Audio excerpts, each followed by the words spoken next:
Hey chat, how are you? Sighs like I'm not frightened. So I watched Backrooms, which is a smash hit horror movie that ain't at all horrifying. What's it about? 4chan, creepypasta, liminal spaces. Google it. Stars Chiwetel Ejiofor, whose name you don't know, but when you see him on screen, when you see his face, you're like, oh yeah, that guy. He's in a ton of stuff. The scariest part about Backrooms, he plays a grown man running a furniture store. Ooh. So furniture guy notices his electricity bill is sky high. Yeah, that's right. The villain in Backrooms is PG&E. And electrician comes over, checks things out. Okay. Turns out there's a bunch of empty space and basement and rooms and all sorts of stuff going on underneath his furniture store. There's lots of shaky cam, a la Blair Witch, dizzying, annoying, stupid. Lots of furniture guy walking around empty yellow rooms. If you find that kind of stuff spellbinding, this is the movie for you. 1 hour in, it gets kind of cool, a little trippy, but sorry, too late. You lost me about a half hour ago. Bruh, the director is this guy who got his start on YouTube. Go back to YouTube. Terrible movie. Don't waste your time or money. If you want real terror, check out Shipwrecked: Nightmare at Sea on Netflix, a 90-minute documentary exploring the tragic 2012 sinking of the Costa Concordia, featuring survivor accounts and black box recordings. One word: horrifying. 3 more words: panic, nightmare, calamity. So this crew member goes up to the captain and he asks, hey, can we sail by close to that island? Like in Top Gun when Tom Cruise flies by that tower and Tom Skerritt spilled coffee on himself? Because I have some friends on the island. And the idiot captain goes, okay. So they're going by the island. It's nighttime. It's dark. Can't see anything. Going by the island. And at one point, Captain says, hey, that's enough right. It's time to go left. And the captain isn't even at the wheel. He's not at the schooner. Someone else is driving the boat, is steering or whatever. So he goes, yeah, that's enough right. Let's go left. Schooner boy didn't understand or didn't react quick enough. It takes him 13 seconds to go from right to left. So 13 seconds is what led to this pandemonium. I feel like there should be way more than 13 seconds between you and disaster. Hit rock, go boom. Huge rock tore into the bottom of the ship. Ship rotates about 90 degrees. Don Lemon, of all people, was on CNN at the time, and he summed it up best. He was doing coverage, and he said, hey, we've all flown on a plane. We've all cruised. What happens when something goes wrong? Well, it's freaking the scariest thing ever is what happens, Don Limon. So there's a ton of video from inside the ship, which is key to this whole documentary experience. So first thing, they're in the restaurant. They're eating dinner, whatever, hanging out, doing whatever. And then all of a sudden, and you're just like, oh crap. And the fear starts to set in. Lights out. And the captain hops on the horn. Yeah, it's just a power failure. It's like, oh, okay. Lies. Mentiroso. From there on out, it's pure panic, pure terror. People were recording video. And for my entertainment's sake, 14 years later, thank goodness. But on the other hand, in the moment, phone battery. What if you need the flashlight? What if you need to make a call or two? Idiots recording all this stuff. At one point, there just a bunch of people are saying names to various people's phones, recording video, cameras, camcorders, just to be on record. So if I die tonight, I want to be on the record. I want my name out there. I want to matter. So which camera? Camera 1 or camera 2? Hi. Oh, this camera? Hi, I'm Vince from West Sacramento. Tell my mom I forgive her for always criticizing my life choices and for being forever disappointed in me. Some staff is good, brave and whatnot. Some staff, they don't know what the hell they're doing. They're just as scared shitless as the passengers. They're at one point, some are blocking the passengers' ways to the lifeboats. Like, dude, get out the way. Move, dude. Get out the way.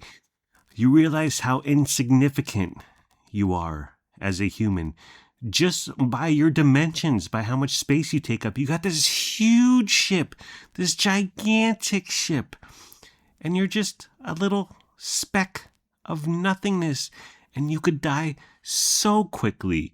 Gigolo Island was right there, so if you got into a lifeboat, you're okay.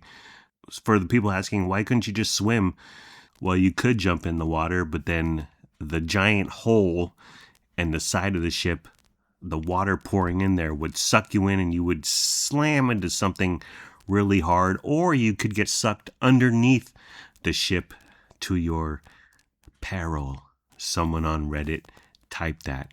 4 more words: pandemonium, mayhem, and cheese. Interviews of the survivors, also a crucial element to this documentary. One couple, they brought their 1-year-old onto this cruise. Why? She's 1. She don't know what the hell's going on.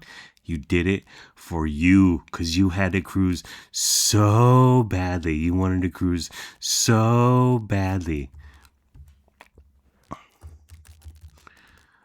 You wanted to go on a cruise so badly. Oh, life is all about you, isn't it? No, it's about your daughter. They don't interview her. They don't show her. And so the whole time during the documentary, I'm like, she died. She's dead. She's no longer with us. Thankfully, she's fine. She's doing great now. She's a ballerina. She's a teenage gal doing her thing. So thank goodness for that. But this couple they were something else. Like, they love God. They're Christians or whatever. They're into the faith, into Jesus. And at one point he's like, they say you're not supposed to bargain with God, but I was like, God, if you let me make it off this ship, I'll devote my life to you. It's probably why they're so into the Lord, our Savior. The lifeboat. So one side of the ship, lifeboats, the ship is tilting 90 degrees, or between 0 to 90 over the course of an hour or two. So on one side of the ship, you get on the lifeboat, you're like, hey, I'm in the water. You don't even need to go down at all. But the other side, you're in the lifeboat, you're screwed. It's slamming against the side of the Costa Concordia. You can't get down to the water, and it's like, okay, this was not a good idea. And this couple, the Christian couple, at one point, they get off the lifeboat from the doomed side, and they're like, we got to make it to the other side of the ship. And they said there was just a long hallway, and it was all downhill, or at whatever angle it was, 60 degrees. And they just slid, and they're slamming into things. The dad has the baby, and the baby hits her head, and he's like, oh, I hit the baby's head. And there's nothing to hold on to, and they just slide 200 feet. Miraculously, they make it. By the way, the first part of the disaster, the dad is filming everything, and the wife has to deal with the baby. Like, really, dude? Put the camera down. Get your priorities in order. But again, from my perspective, 14 years later, thank you for filming all this, weirdo dad. 32 people died. The captain, there's excellent audio of the captain saying, let's leave. And one of his crew members is like, "Are we abandoning ship?" He's like, "No, we're not abandoning ship. We're not abandoning ship. Do not say that. But let's get the fuck out of here." And then so he gets on a lifeboat.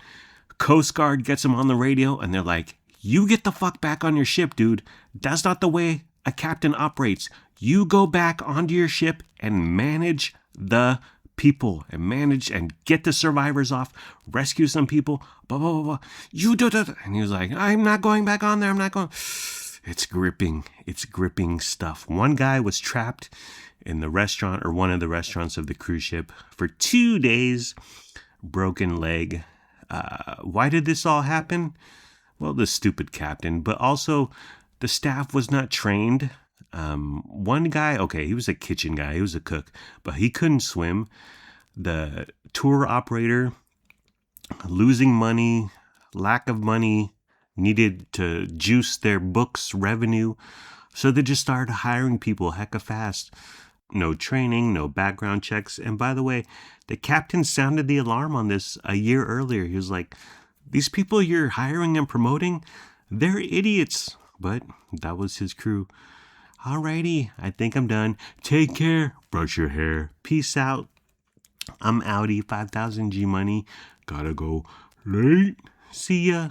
Fiend.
If I was paging you right now, if I was hitting you up on your pager and I was typing into my phone to what to page you up, I would type 143-823-637. I'm making a heart with my hands like Patrick Swayze in Dirty Dancing. It goes, go, go, go, go, go, go.